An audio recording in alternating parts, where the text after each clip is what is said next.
On today's show, we will discuss what a perfect day looks like to us, and then later we will have Suzanne Cox join us via Zoom to share her incredible love story.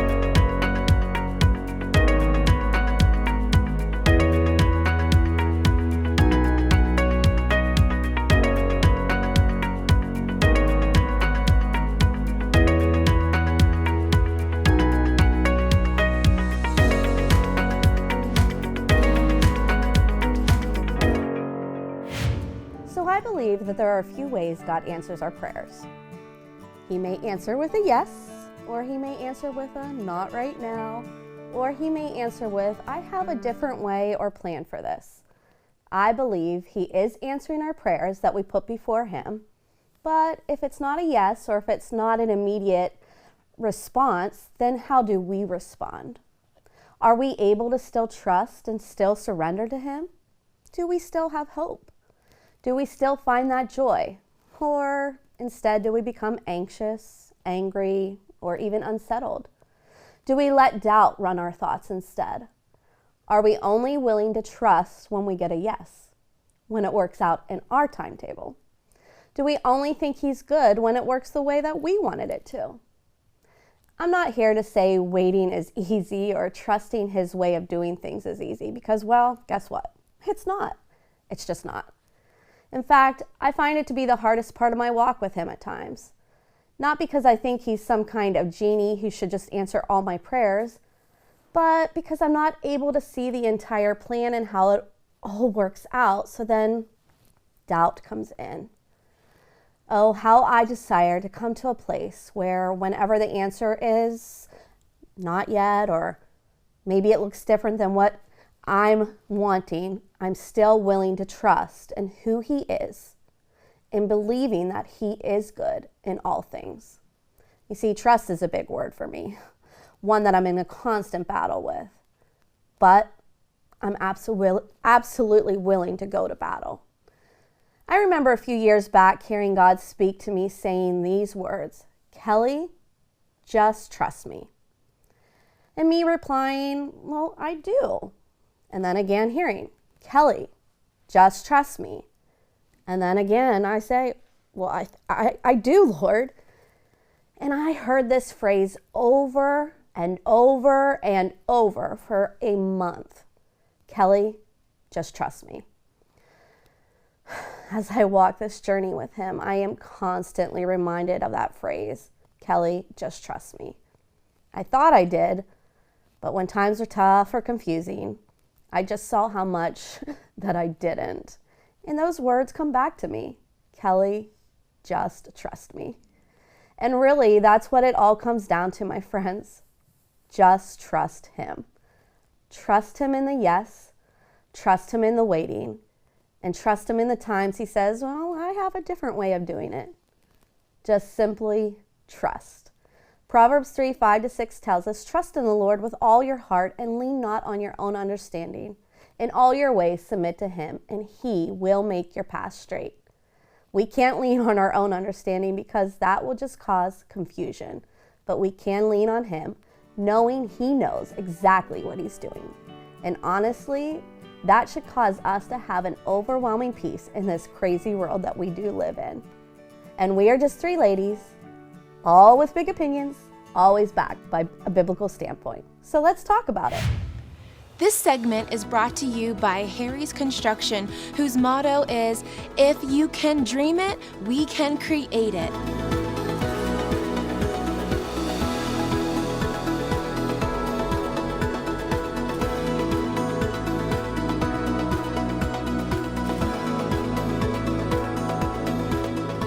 They are the kitchen and bath design experts, so call Harry's Construction for all your remodeling needs.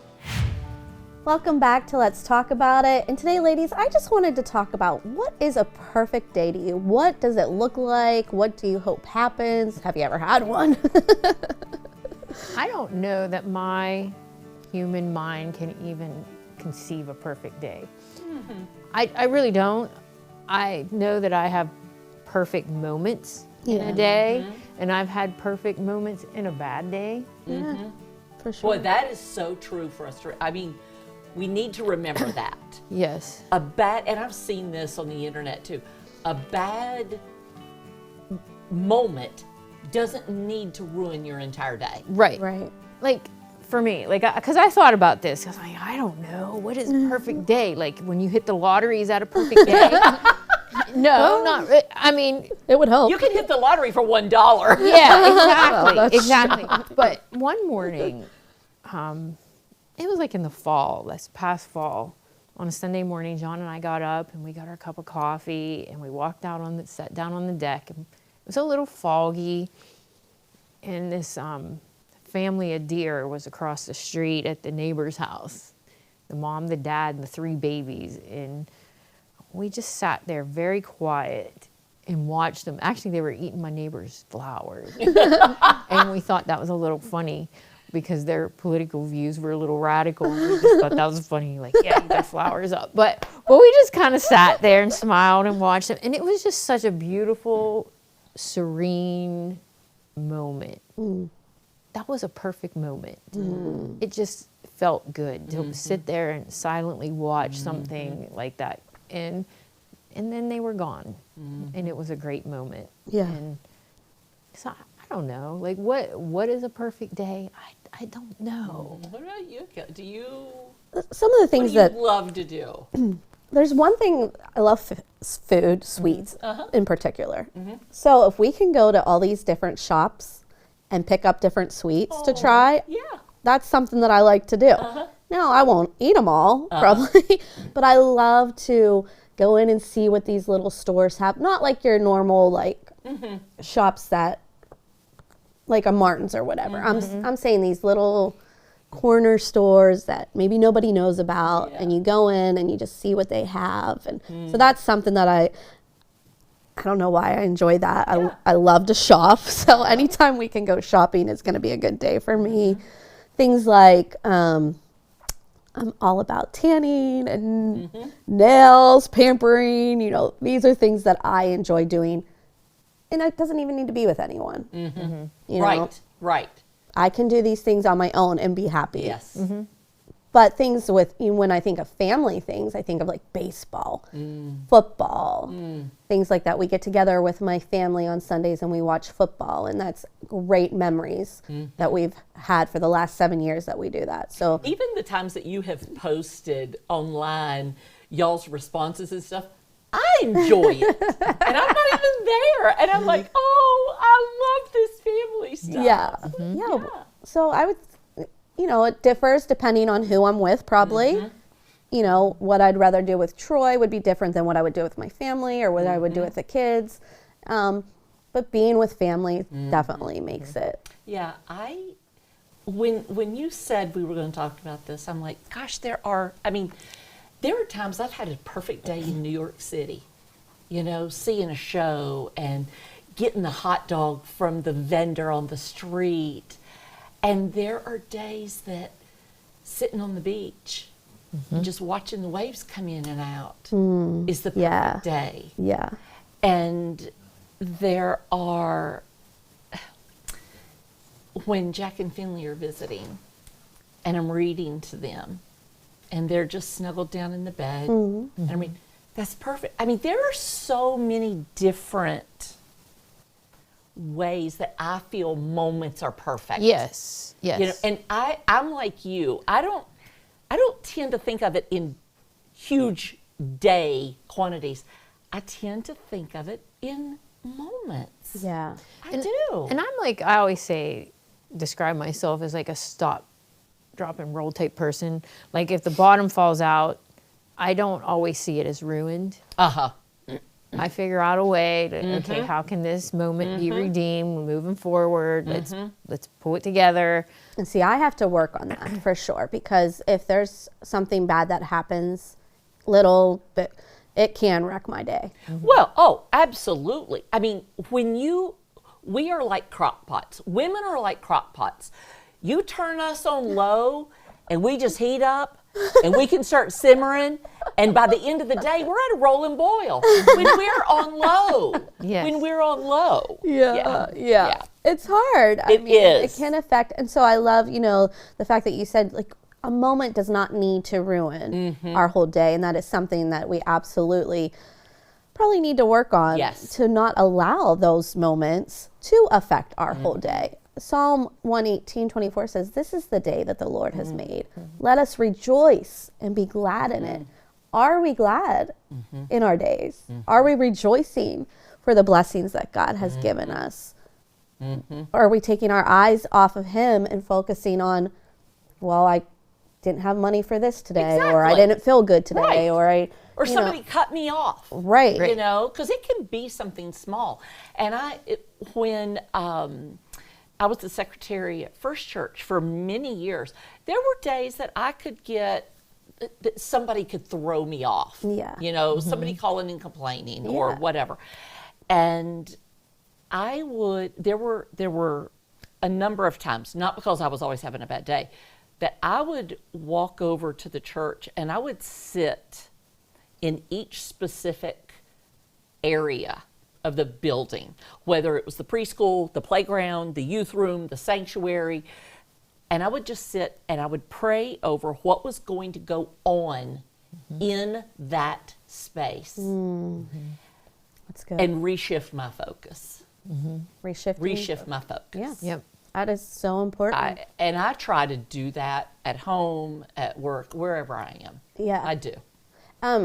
So I don't know that we'll ever necessarily have a perfect day until we get to heaven. That's right. And that's why I struggled. I was like, well, but I do have a lot of pretty perfect moments. Yes. And great days.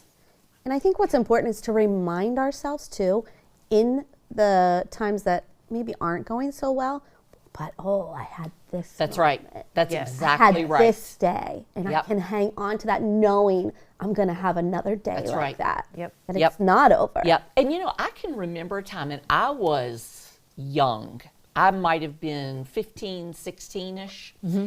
I remember Christmas Eve in Big Stone Gap, Virginia, holding my candle at the Christmas Eve service and feeling such a peace. And I'm 62 years old. So we need to claim those moments. we do. And I also will say this. There have been many nights that I've laid down in my bed and thought, wow, this has been a good day. But I didn't necessarily recognize it until the end of the day. Yes. That, you know what, this was a good day. Yes. And Yes. and I try to give God the glory. You better believe it. That's so important. Like, You give better back believe to it. him what he Yeah. deserves, praise and honor for yes. what he did in that Yes. day. And if I go to bed and I don't feel it was that great of a day, well, I know that he says joy comes in the morning. So we Right. get a whole new We chance. get a whole new chance to start over Yeah. and And do he it. walks with us through the good and the bad, Yeah. Yep. the seemingly perfect Yeah. and the imperfect. Right. And so I would just say, we might not have the perfect day, who knows, but we have lots of perfect moments. And don't forget those and what God is doing in your life. Be blessed by them. Remind yourself of them. Hold on to them, because a new day is coming with more blessings. And when we come back, we will have our guest for the day. For generations, Dick's Home Care has been providing the best equipment and service for patient care at home. Breathe easier with oxygen from Dick's Home Care. Oxygen concentrators give you a continuous oxygen supply at home. Oxygen cylinders supply oxygen without power. And portable oxygen frees you to go. Dick's Home Care technicians will set your oxygen up and make sure you know how to use it.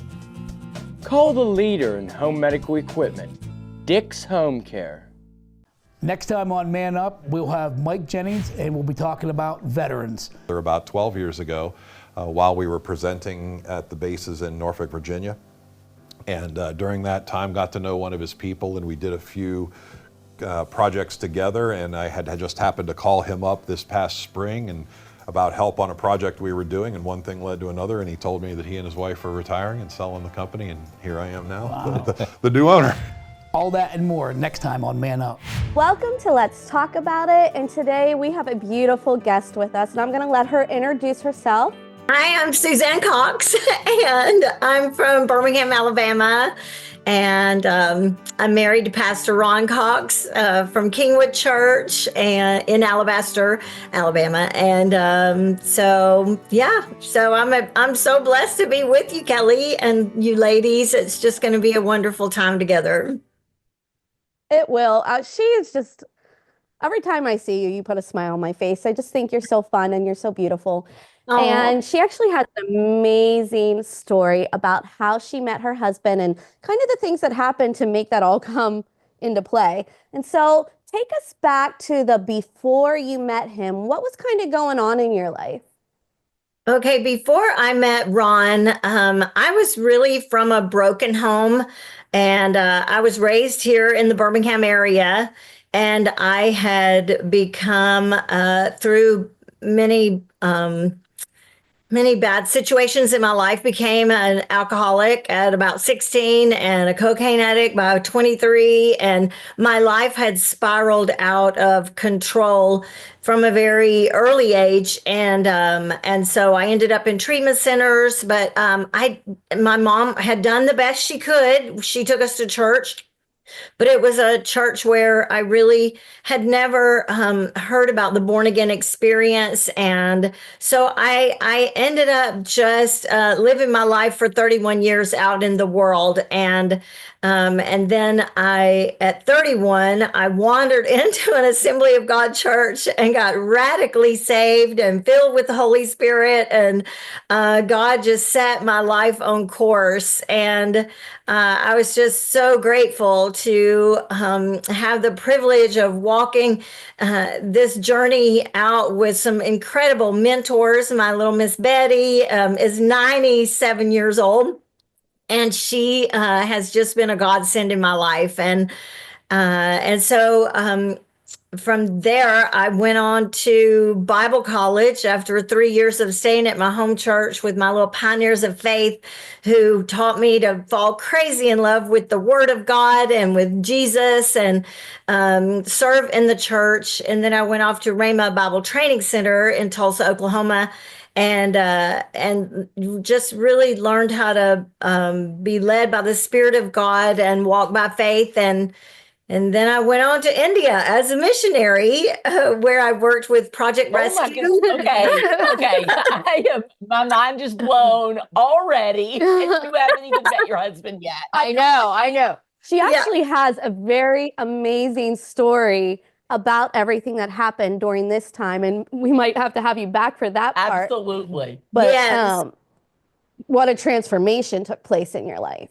Oh, total transformation. I mean, complete 180, where, God can heal every broken place in your life and restore what the enemy tried to destroy. Jeremiah 29:11 is real. God really does have a plan for our life. He says, I know the plans that I have for you, declares the Lord, plans to prosper you and not to harm you, but plans to give you hope and a future. And he says, if you'll seek me with your whole heart, you'll find me. And so I began to seek after him, and one step at a time, he just led me into my destiny. Oh, amen. So you were being a missionary. You were single. How Right. old were you at this time? I was 34 when I went to India.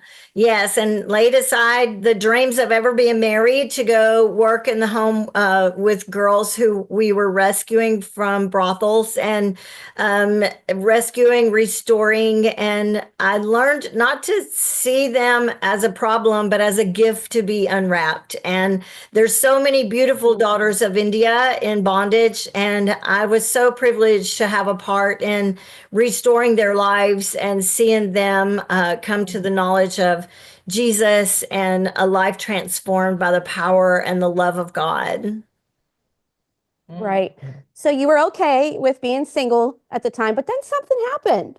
Something changed all that. Tell us about that. Something changed all that. Yes, through a series of events, I needed to come home on furlough, and the missionary that had invited me to come and work in India had seen a pastor who had given his testimony of how he had taken care, who had pastored a church in Alabama for 27 years at that time. And he had taken care of an invalid wife who had Huntington's disease, which is a rare genetic neurological disease.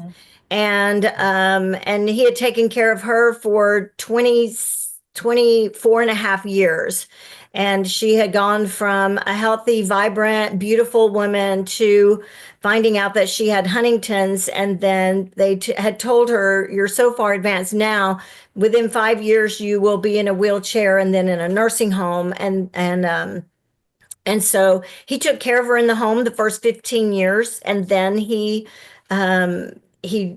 had to put her in a nursing home where he went every morning and just knelt down by her bed and said, baby, if you can hear me, by the grace of God, I'll be faithful to you one more day, but I'll have to come back tomorrow and tell you the same thing. And Kelly, he did that for another 9 years, day in and day out, month after month, year after year, until Glenda passed away. And he had given his testimony to 500 missionary couples in Springfield, Missouri, for the Assemblies of God and missionaries. And Kelly was there. My Kelly was there. And she came back to India and she said, Suzanne, the whole time he was giving his testimony, all I could think of was you. And she said, Glenda has passed away. His church family has just loved him and grown with him. And she said, I don't know where he is, but when you go home to Alabama, I want you to find this Pastor Ron Cox and I want you to meet him, because I believe one day that man's going to be your husband. And I said, what? Whatever.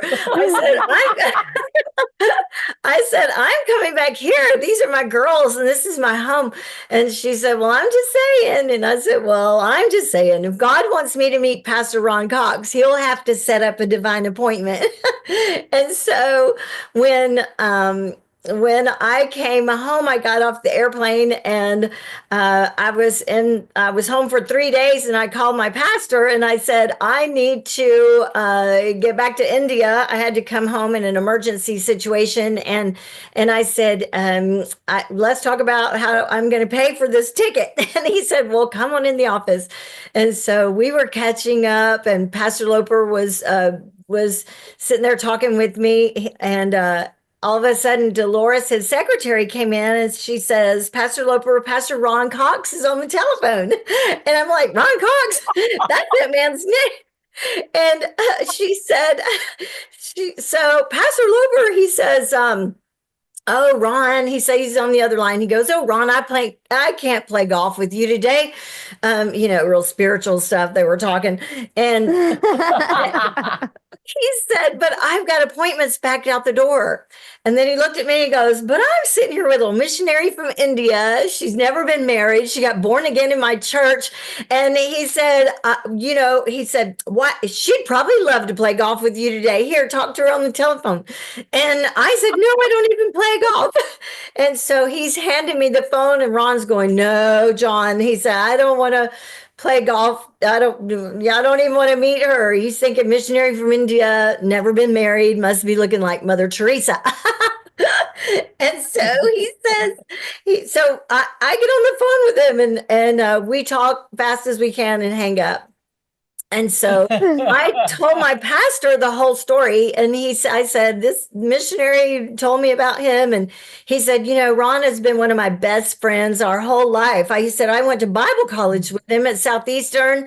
My girls grew up with his girls. And he said, he's just such a great man of God. And he said, maybe we could have lunch after our sectional council. We had a meeting on that following Thursday.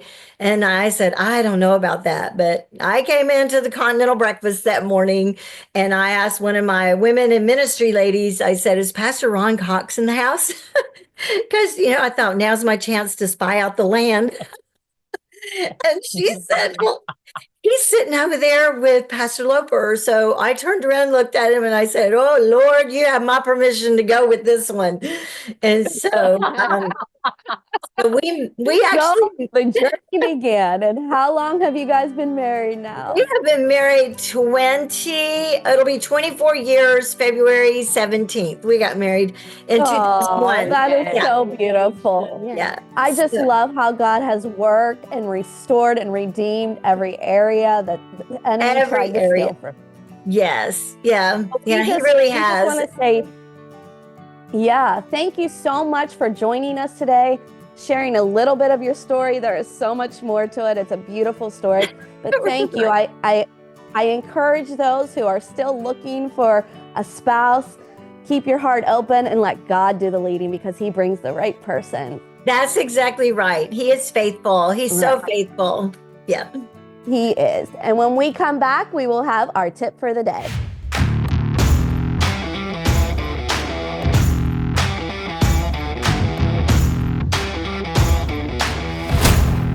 Impact Productions, a multi-layer technology company providing on-site, online, and in-studio video services.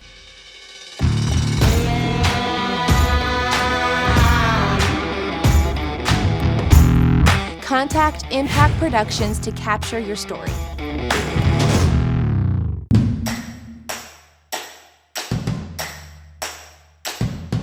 Made by Vogel is a father and son business that produces high-quality handmade wooden products such as cutting boards, bowls, bottle stoppers, and more.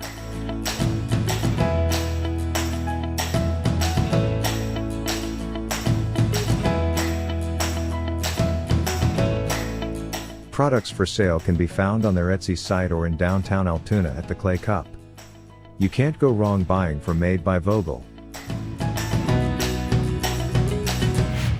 Next time on Let's Talk About It, we will talk about the advice we would give our younger selves if given the chance, and later we will have Victor Thomas join us to talk about the show Man Up. They're so involved with playing Xbox, but now you're a father. Will you let go of your desires to fulfill what your children want to do? And that's so what Man Up is all about. How do we help and mentor other men on how to be men and apply the biblical standards that are so much needed?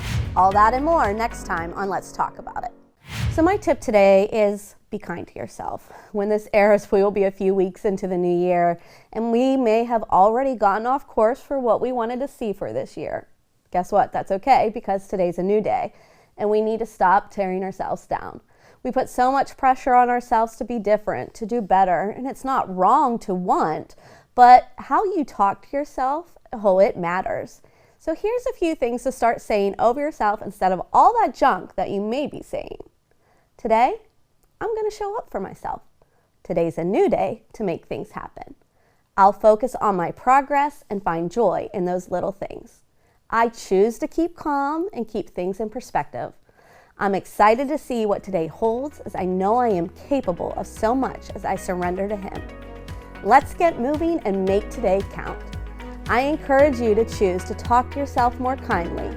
And until next time, let's talk about it.